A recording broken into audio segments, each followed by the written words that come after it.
Well, in a time of tight budgets, you'd think the city of Madison would be looking for every possible source of revenue. After News 3 started asking questions about unpaid parking fines, city officials started looking for answers of their own. In Only News 3's David Douglas finds there's a staggering amount of money that Madison has been unwilling or unable to collect.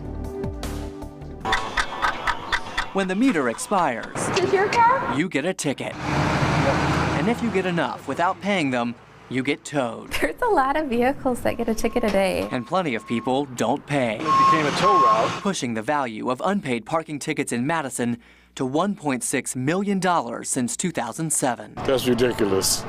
That's just unbelievable. That's a high number. But the big number is made up of thousands of tickets that typically start small. I wasn't quite sure about the parking rules, and I got a couple parking tickets. And then Over 5 months, Tiffany Drake got 10 tickets. By the time she'd forgotten to pay them, then, of course, they went up and up and up. she could no longer afford to. I had just gotten off the phone with the debt management company, like, oh my God, things are in shambles, I need help.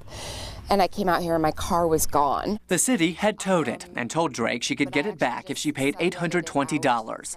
Broke, she opted to have her car repossessed. I wasn't able to pay the parking tickets. I needed to pay rent. Stephanie Neeson, Madison's parking enforcement supervisor, says there are plenty of repeat offenders. Wherever they can find the closest place to park, they park. Some who are impounded every couple of months. They just know they rack up the tickets, and then the car gets impounded. They come in, pay their tickets, and it starts the process all over again. But what about the people who don't pay? The city's scofflaw list, violators who owe $250 or more, has hundreds of names.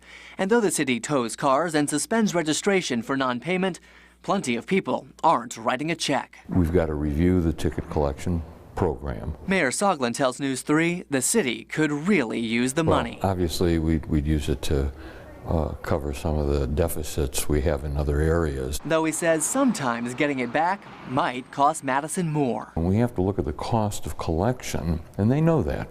So if someone's gone with $200 worth of tickets and is going to cost us $400, we have to look at that efficiency. A lot of times it goes in the seat and it would disappear amongst the seat, or I would try to stick it in my bag or something and I would lose it. Dustin Lenz admits to not keeping the best track of his parking tickets. It is true that I could have paid them, obviously, with a little more swiftness than I did. But he says his remaining $825 in fines, part of the city's missing $1.6 million, are simply because he couldn't pay.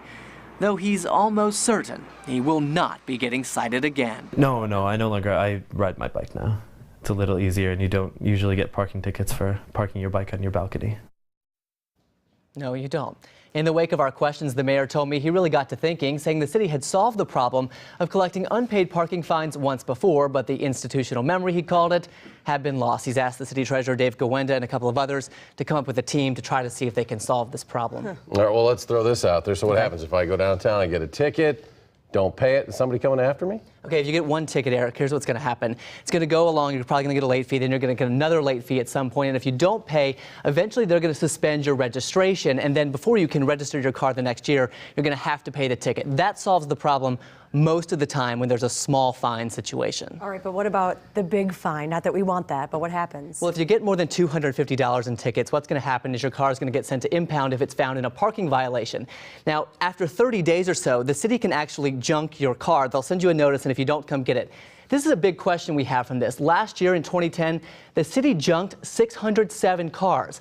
They auctioned off 2 cars, and you got to wonder here, is there any way they could have made more money auctioning off those cars? Some of them have to be worth more at auction than they are for scrap. So that's an unanswered question here that we'll see going forward and what the mayor's team comes up with. But that $1.6 million would clearly make a difference. Oh, yeah. All right. The night team's David Douglas. David, thank you very much.